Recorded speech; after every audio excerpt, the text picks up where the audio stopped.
It was supposed to be the best day of her life. A church full of people. A gown built from her bloodline. A man she believed loved her. Instead, her sister ripped the dress apart with a box cutter. Then stood up at the altar and told 200 guests she was carrying the groom's baby. Zoraida walked out of that church in Seoul holding her dress together with her bare hands. No car, no phone, no plan. Just rain and a ruined gown and the kind of silence that comes after everything you believed turns out to be a lie. She stepped off the curb without looking. A black sedan stopped 3 inches from her knees. The man who stepped out had been looking for her since she was 9 years old. The question is, why? Before we begin, drop a comment and tell me where you're watching from. And if this story hits you the way I think it will, subscribe and turn on notifications. You don't want to miss what's coming next. The mirror told Zoraida she was beautiful. She stood in the bridal suite of Yoido Full Gospel Church in Seoul, turning slowly under a chandelier that scattered gold across the ceiling. Her gown had taken 7 months to build. A tailor in Accra had stitched it by hand. Ivory silk with golden kente patterns climbing her torso like vines. Cowrie shells lined the hem. Glass beads caught the light like fallen stars. She pressed her palm flat against her stomach and breathed. Today she would become a wife. Today every broken promise and sleepless night would dissolve. Malachi loved her. He'd said so. She'd believed him because believing was easier than standing in silence. The door opened behind her. "Let me fix your train, Z." Sola's voice was warm, honeyed, the way it always was right before the knife. Zoraida watched her younger sister in the mirror. 23 years old, 5 years younger, 4 inches shorter, carrying a smile that never quite reached her eyes. She wore a lavender bridesmaid dress she'd complained about for 3 weeks. Too plain, too modest, too much like something a backup singer would wear. "You don't have to," Zoraida said softly. "Mama already steamed it." "I want to. You're my sister." Sola knelt behind her, gathering the fabric. "Everything has to be perfect." Zoraida closed her eyes. She didn't see the blade. It was a box cutter. Small. Silver. Hidden in the cup of Sola's palm like a secret she'd been carrying since birth. One clean stroke from hip to hem. The sound was almost gentle, thread releasing thread. The satin parted like skin. The kente pattern tore apart in a jagged diagonal that shattered the golden vines. Zoraida felt it before she understood it. A rush of cool air against her left thigh. The sudden lightness of fabric falling away. She looked down. The gown was destroyed. Not damaged, not fixable. Destroyed.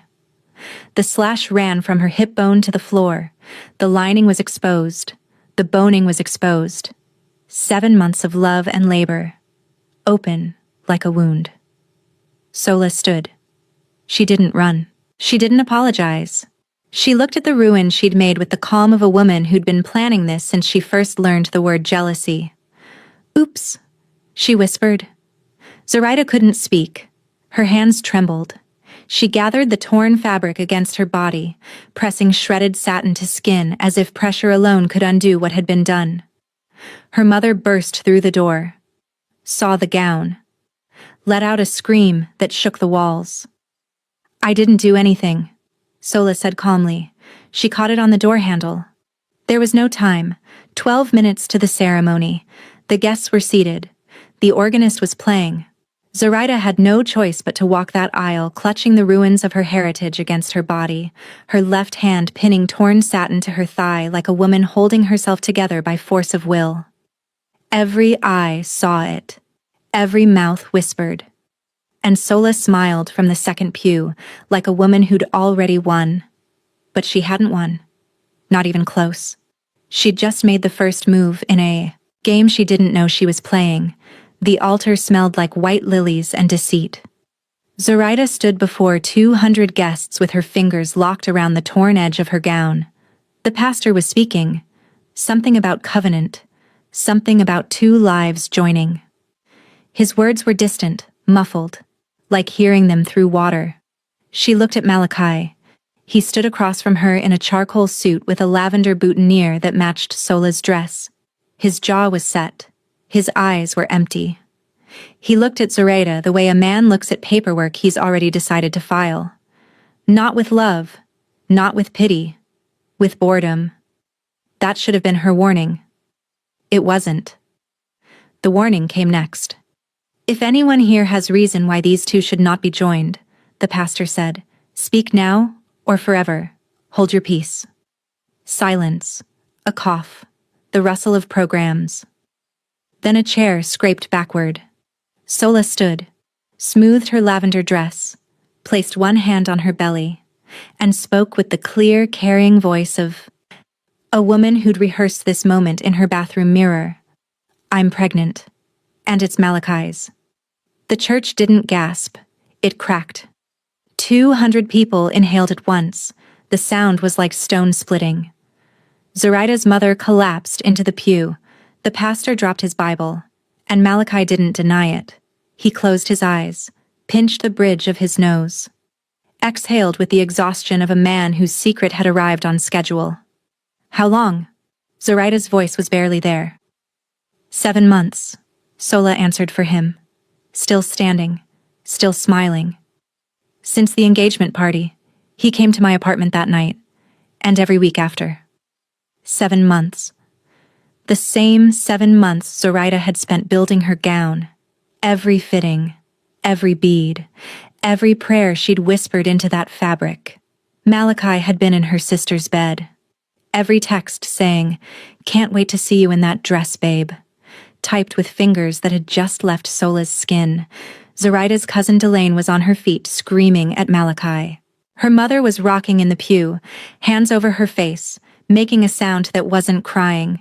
It was keening. The raw, ancient sound of a woman watching her family split apart. But Zoraida heard none of it. She was standing in a silence that belonged only to her. A private, airless room where the truth was so large it left no space for sound. She understood, with the kind of clarity that only arrives after everything false has been stripped away, that she had been a transaction from the beginning. Malachi had never loved her. He was marrying her for the valuable land in Gangnam her father had left in her name. A district official named Vance had rigged the transfer so the land could only pass through marriage. Malachi was drowning in gambling debt. Vance offered him a deal. Marry the girl. Split the land. Everybody eats. Everybody except Zoraida. And Sola? Sola hadn't seduced Malachi out of desire. She'd done it because she couldn't stand to see her older sister possess something. She didn't. Zoraida turned, walked down the aisle in the opposite direction. The torn gown trailed behind her like a flag of surrender. Sola's voice followed her. Sweet. Cutting. You can keep the dress, Z. I won't need it. He already gave me the ring. Zoraida pushed through the church doors and stepped into the rain. She didn't know it yet. But the person who'd been searching for her for 15 years was parked across the street. And he'd seen everything. The rain fell like a judgment. Her gown was dissolving around her. The satin darkened. The kente threads bled gold into the gutters. Makeup ran in black rivers down her cheeks. Her veil was gone. She didn't remember losing it. She walked. Didn't know where. Heels cracking against wet pavement, torn fabric dragging through puddles and grime behind her. She stepped off the curb without looking. 2 white headlights cut through the rain. Brakes shrieked on wet asphalt. A sleek black Maybach slid to a stop 3 inches from her knees. The rear door opened. He was tall. That was the first thing she noticed. Tall and lean, with a stillness that made the rain seem louder. He wore a black suit. Not a wedding suit. A suit built for power, for boardrooms and backrooms and conversations that decide who lives and who disappears. But his hands were gentle. He shrugged off a $10,000 cashmere overcoat without hesitation and draped it around her shoulders. The weight of it settled over her like armor. She looked up. And Ji-hoon looked at her, the way a man looks at something he's been searching for across every city, every year, every sleepless night for 15 years. Because he had. Zoraida. Her name in his mouth was a key turning in a lock. "Do I know you?" she whispered. "Gwangju. The foster home on Junggo Row. You were 9, I was 11. You shared your lunch with me every day because the older boys stole mine. You told me you were going to be a queen when you grew up." He paused. "I believed you." The memory surfaced like a body from deep water, sudden, gasping, alive. A skinny Korean boy with bruised knuckles and a quiet voice. He used to draw her pictures on scrap paper, horses, castles, a girl with a crown.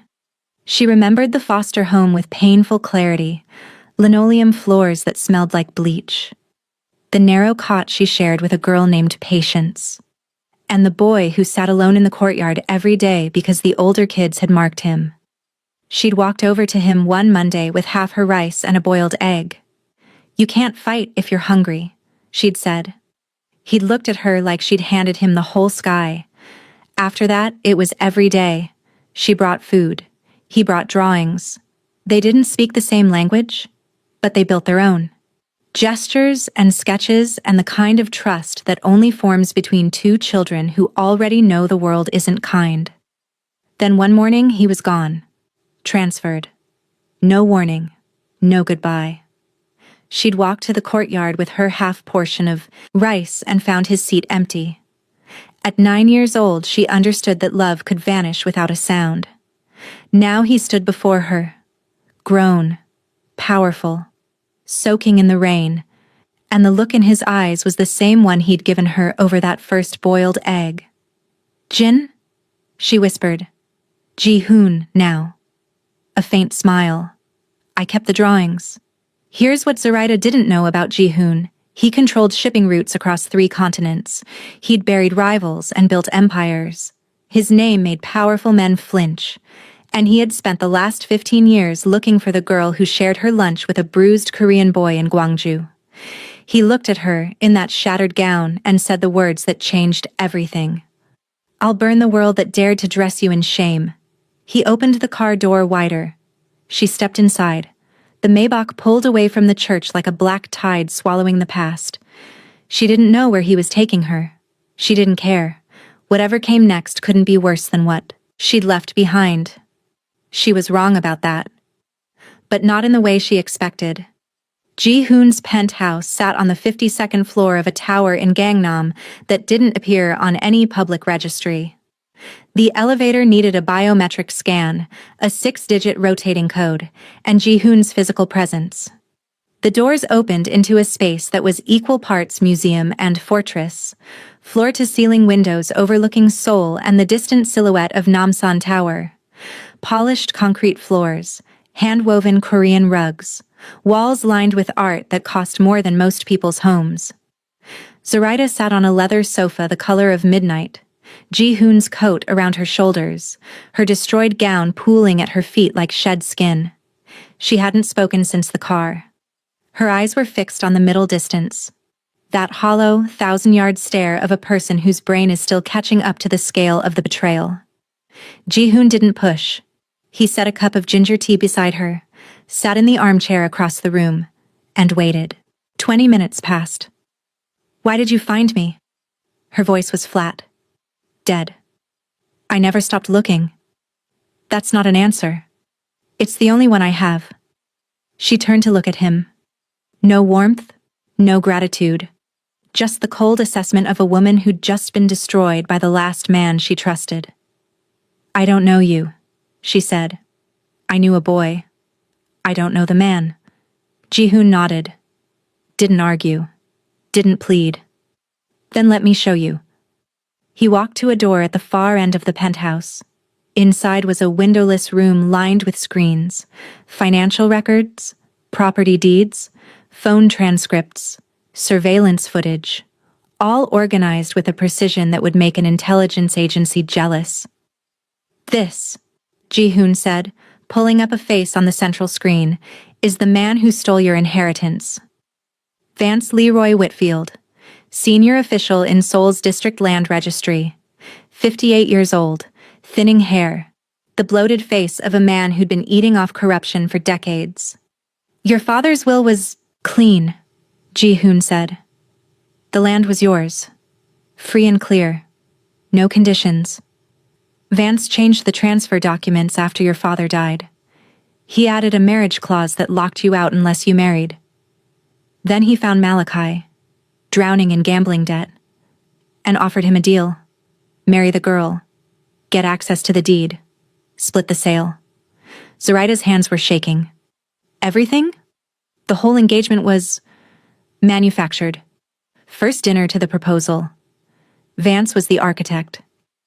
The rage that moved through Zoraida wasn't hot, it was cold, glacial.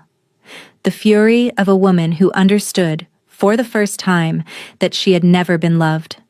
She had been managed. She thought of every tender moment. Malachi bringing orchids because she'd mentioned her mother grew them. The sunset proposal on the bridge, his hand in hers at church every Sunday. Every gesture rehearsed, every softness a strategy. She'd mistaken performance for love, because she'd wanted it to be real. That was the last time she'd make that mistake. Ji-hoon didn't wait for permission. Within 72 hours, an anonymous tip triggered a structural audit of Vance's office. 17 years of falsified records, misappropriated funds, forged transfers affecting dozens of families. The audit became a federal investigation. Vance's accounts were frozen, his assets seized, his name on the front page under words like fraud and life sentence. Zoraida watched the news from the penthouse sofa. The tea had gone cold in her hands. The land is yours again, Ji-hoon said from the doorway. No conditions, no clause, just yours. She didn't thank him. She wasn't ready. But she looked at him. Really, looked at him. For the first time since the car. And something in the permafrost of her chest shifted. Just slightly. Just enough. That shift scared her more than the betrayal had. Because trusting again meant she could be broken again. And she wasn't sure she had enough left to survive it twice. The chemistry announced itself on US. A Tuesday evening, uninvited. Ji-hoon had arranged dinner on the penthouse terrace. Not romantic, he said, practical. They needed to talk about next steps, about the people still circling her name. But the conversation drifted. You used to draw me castles, Zoraida said, her chin resting on her hand. Seoul's lights making constellations behind her. On the back of cereal boxes, you said every queen needed a castle, and since nobody was going to build me one, you'd draw me 100. Ji-hoon's chopsticks paused over the japchae. You remember that? I remember everything about that year. You were the only person who was kind to me. He set his chopsticks down. You were the only person who was kind to me. The air between them thickened. Something too fragile to name, too powerful to ignore. She felt it in her sternum, he felt it in his hands. Neither of them moved. I'm not ready, she said quietly. I know. I might never be. I know that too. The simplicity of that? No. Pressure, no performance of hurt. Cracked a door she'd bolted shut at the altar. She didn't walk through it, but she stopped bracing against it. What happened the next morning changed the temperature between them entirely. Ji-hoon showed her the surveillance photos. Sola hadn't wasted any time. Within a week of the ruined wedding, she'd moved into Malachi's apartment, registered for wedding gifts at 3 stores, and started shopping for a replacement gown at Maison de Lumière, the most exclusive bridal boutique in Cheongdam-dong. She's shopping for a dress, Zoraida said flatly. She destroyed mine, and now she's shopping for hers. Yes. That store costs a fortune. Where's she getting the money? Ji-hoon's expression didn't change. She's not. I bought the building this morning. Maison de Lumière is now a subsidiary of Hanul Holdings. Zoraida stared. You bought a bridal boutique. I bought the building that contains a bridal boutique. There's a distinction. What are you going to do with it? Ji-hoon straightened his cufflinks. Would you like to watch? Sola arrived at noon. Cab she couldn't afford. Sunglasses stolen from Zoraida's apartment. She swept into the store like a woman who believed the world owed her a spotlight. 7 gowns, selfies to Malachi, captions like, "Your future wife looks divine." She was zipping herself into an $8,000 Vera Wang when the lights went out. 30 seconds later, they came back on. The store was empty. Not the people. The garments. Every rack. Every mannequin. Every hanger. Every veil, shoe, sash, and pin. Ji-hoon's team had stripped the store bare in under a minute. The precision of men who'd done far more dangerous work. Sola stumbled out of the dressing room in her underwear, clutching the Vera Wang to her chest. Empty white room. Mirrors reflecting nothing. Then the smoke alarm went off. In the alley behind the store, a controlled burn was eating through a pile of clothing. Not the sun. In store's inventory. Sola's own wardrobe, collected from Malachi's apartment that morning through a window she'd left open. Every blouse, every heel, every item bought with money that was never hers. She ran outside barefoot in the stolen Vera Wang and watched her clothes burn. The paparazzi, tipped off by an anonymous call, captured every frame. By nightfall, the photos were everywhere. Sola, barefoot, screaming, in a stolen wedding dress, watching her life go up in smoke. A mirror to Zoraida's wedding day. A mirror to the shame. But here's the difference. Zoraida had walked out of that church holding her gown together with quiet dignity. No screaming. No spectacle. She'd carried the humiliation like a wound. Privately, painfully, with grace. Sola had no such grace. She called Malachi 17 times. Called her mother. Called her friends. Called a lawyer. Nobody answered. Sol had seen the photos. Sol had chosen its side. Zoraida watched from the penthouse. And for the first time in weeks, she exhaled. But the people who'd hurt her weren't finished.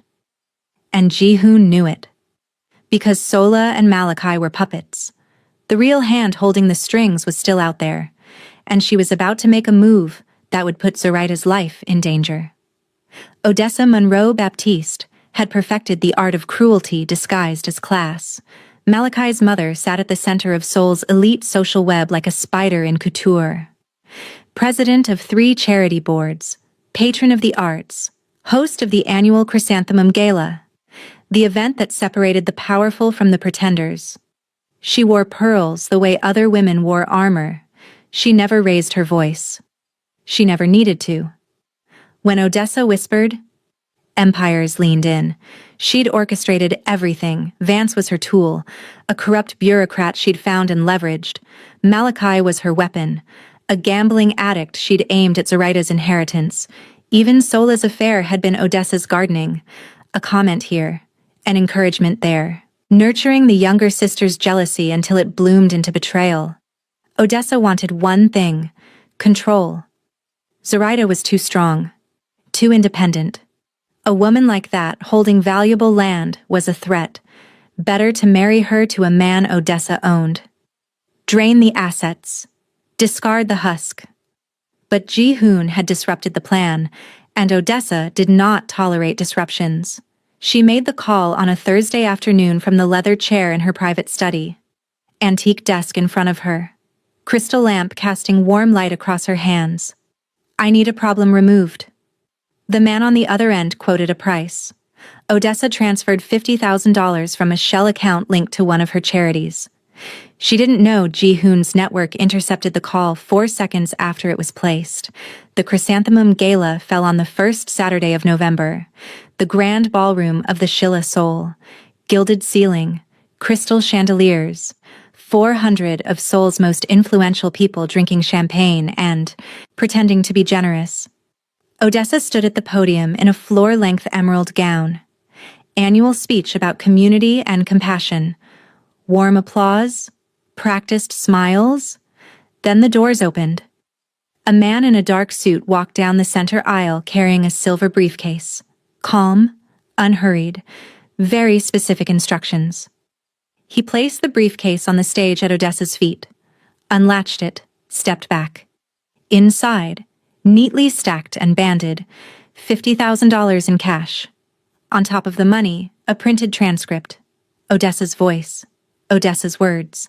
Hiring a hitman to eliminate Zoraida. The room went silent. The screens above the stage, the ones that had been showing Odessa's charity photos, switched to a new slideshow. Financial records. Wire transfers. Shell companies. A paper trail linking Odessa to organized crime, money laundering, and a murder contract on Zoraida's life.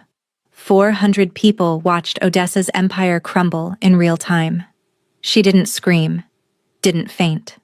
She stood at that podium with the rigid composure of a woman who understood the game was over. And the game had been everything. The police arrived before dessert. 2 plainclothes detectives. Practiced courtesy. Emerald gown. Handcuffs. She walked between them with her chin raised and her pearls gleaming. The click of her heels on marble was the last sound before the doors closed. By morning, Odessa was on the front page of every paper in Seoul. Emerald gown. Federal agents.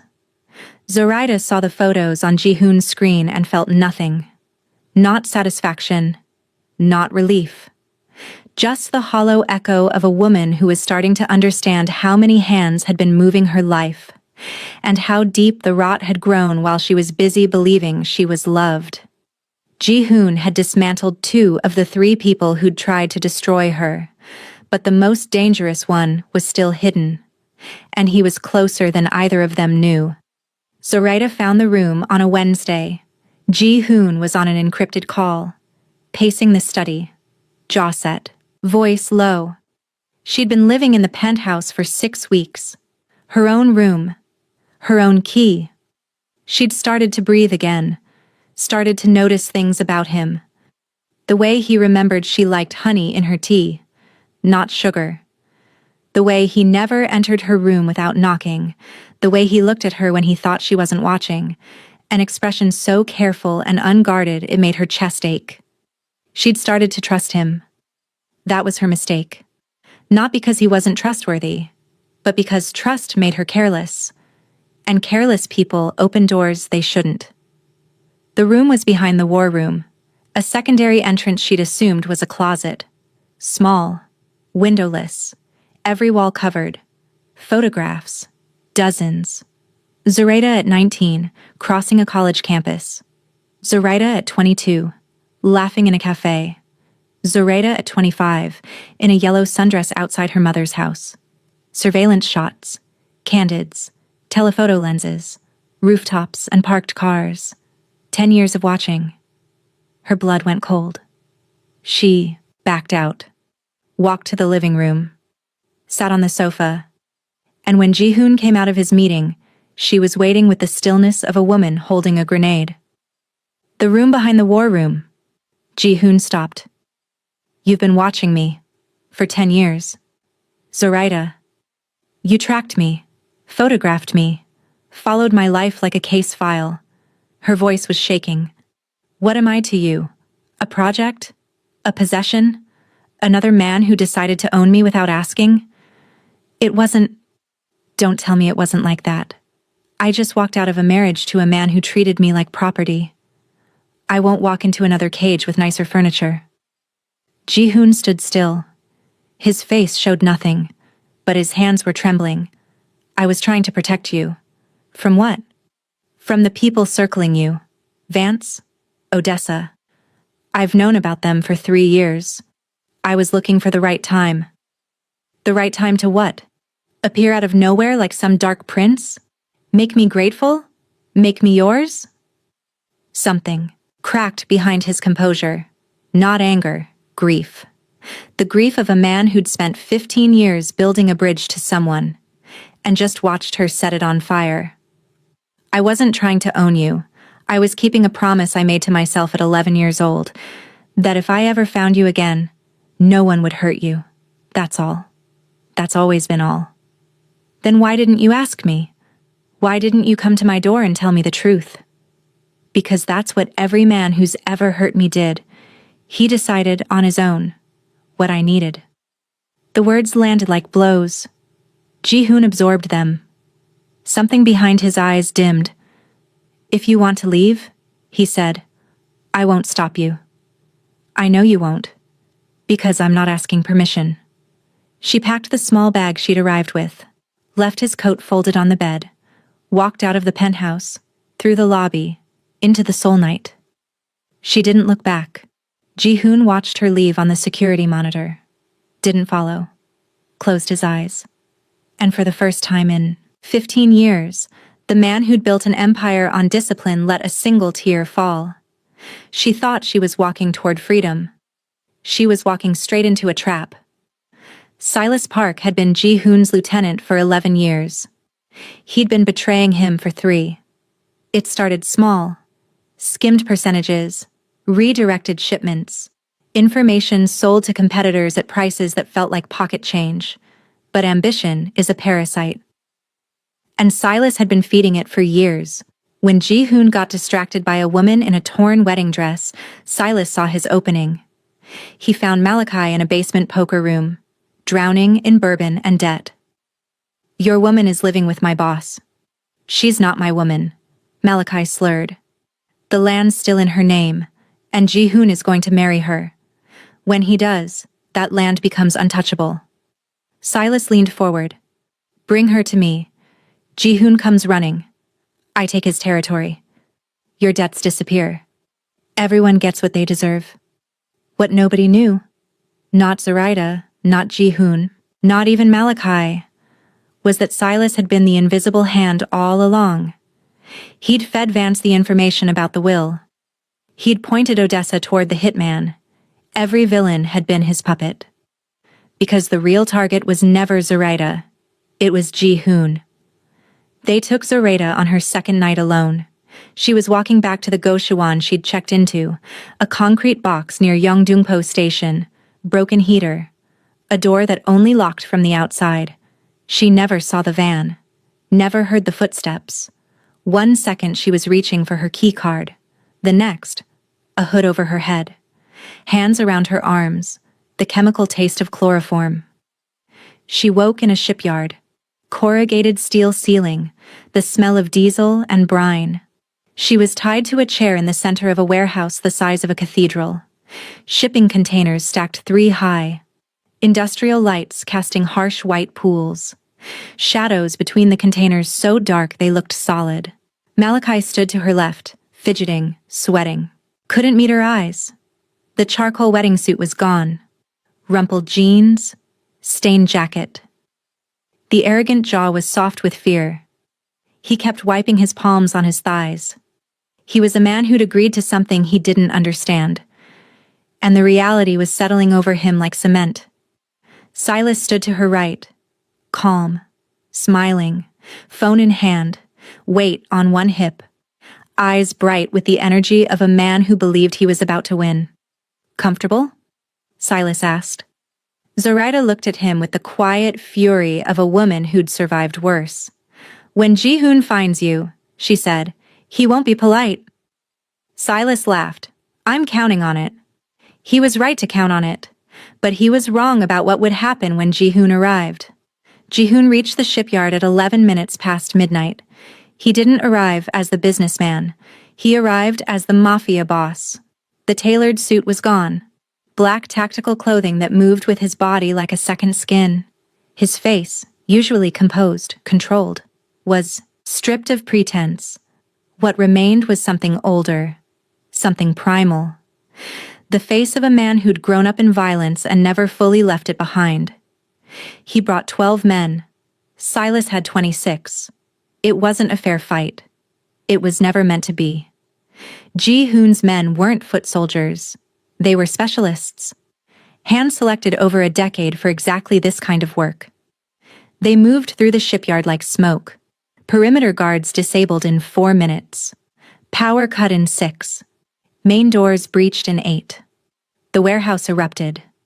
Ji-hoon moved through the chaos with the terrifying calm of a man trained to function in violence, the way other men function in boardrooms. No shouting. No hesitation. Each movement deliberate, each strike measured, Surgical, not savage. Silas ran. Ji-hoon let him. He had people at every exit. In the center of the warehouse, Malachi stood behind Zoraida's chair, shaking hands. A gun pressed to her temple that he clearly didn't know how to use. "Stay back!" His voice cracked. "I'll do it. I swear." Ji-hoon stopped 10 feet away. Looked at Malachi. Not with anger. With pity. "You won't." "I will." "You're a weak man, Malachi. You've always been a weak man. You don't have the conviction to pull that trigger. You don't have the conviction to do anything except run from consequences." Malachi's hand trembled. The gun wavered. Zoraida moved. A simple technique. Something Ji-hoon had taught her during one of their quiet evenings. Framed as casual self-defense, delivered with the precision of a man who knew exactly what she might face. She dropped her weight, twisted her torso, drove her elbow into Malachi's solar plexus hard enough to fold him in half. The gun hit the floor. Malachi collapsed. Ji-hoon knelt in front of her, pulled a knife from his belt, cut the ropes from her wrists. Steady hands. Sure hands. "Are you hurt?" "No." "Are you certain?" She took his face in her hands. His skin was warm. Blood on his knuckles. A cut above his left eyebrow. An exhaustion in his eyes that went deeper than the body. She looked at him the way she hadn't allowed herself to look at him since the terrace. Fully. Openly. Without armor. He wasn't trying to own her. He wasn't performing protection for the reward of possession. He was a boy from Gwangju who'd made a promise to a girl who shared her rice, and he'd spent his whole adult life keeping it. Imperfectly, obsessively, from too far away. But with a faithfulness most people couldn't sustain for a week. "I'm certain," she whispered. Ji-hoon didn't kill Malachi. 3 phone calls. Within the hour, Malachi was collected by the men he owed gambling debts to. $2 million worth. They'd been looking for him for a long time. They were not kind men. Silas was found crouching behind a shipping container at the east exit. 2 of Ji-hoon's men had been standing there for 20 minutes, waiting patiently. He was turned over to Ji-hoon's inner council.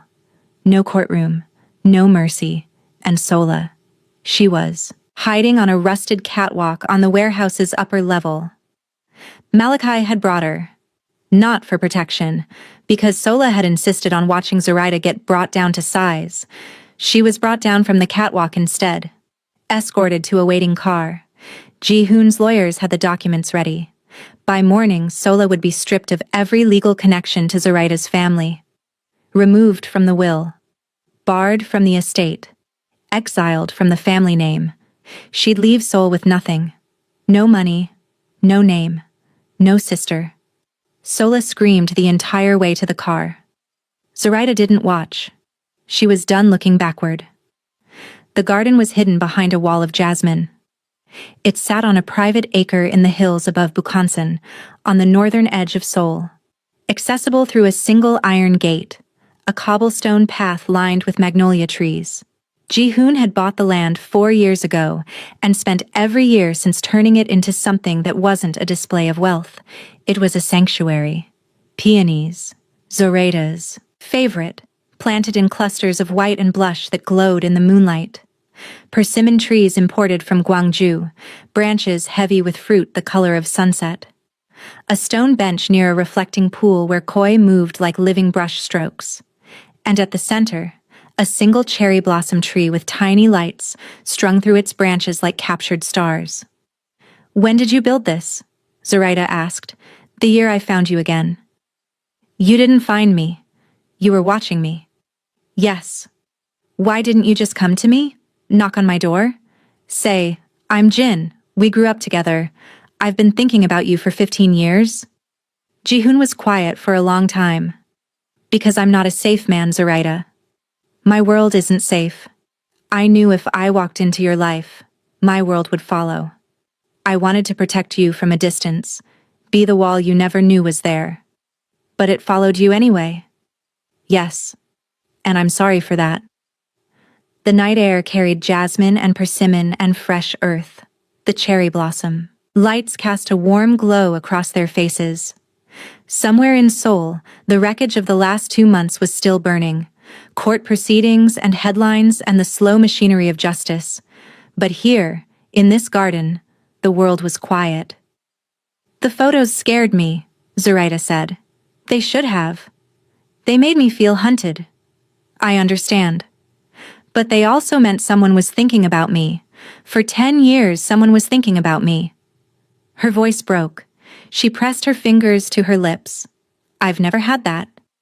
Ji-hoon didn't move, hands at his sides, eyes on her face, waiting. Because waiting was the only language he'd ever learned that meant love. "I don't forgive you," she said. "I know. Not yet." He looked at her. "But I understand you. I understand the boy who drew me castles, the man who burned the world that hurt me. And I understand you built this garden because you didn't know how to say what you felt. So you planted it instead." The silence between them wasn't empty. It was full. 15 years, 1,000 drawings, a shared lunch in Gwangju, fire and ruin, and the long, patient ache of a love that had been growing in darkness, waiting for light. Zoraida reached for him. Her fingers found the lapel of his jacket. She pulled. Gently, firmly. Ji-hoon came to her the way the tide comes to shore. Inevitable. Unhurried. As if this had always been the direction he was moving. His hand found the curve of her jaw. Her fingers rose to the back of his neck. Under the cherry blossom lights, with the moon low and full above the magnolias, they kissed. Not a dramatic kiss. Not the kind stories used for fireworks and swelling orchestras. It was deep. Grounding. The kiss of two people broken by different hands and healed in the same fire. "I see you. I know you. I choose you." When they pulled apart, she rested her forehead against his. No more walls. No more walls. No more watching from a distance. No more distance. She smiled. The first real smile since the wedding. Not a performance. Not a mask. The genuine expression of a woman who'd walked through fire and found someone standing on the other side. "Build me a castle, Jin." He smiled back. Rare. Quiet. Devastating. "I already did." He took her hand, led her to the stone bench beside the reflecting pool. They sat side by side, shoulders touching, watching the koi drift beneath the surface. The cherry blossom lights swayed in the breeze. "What happens now?" she asked. "Whatever you want.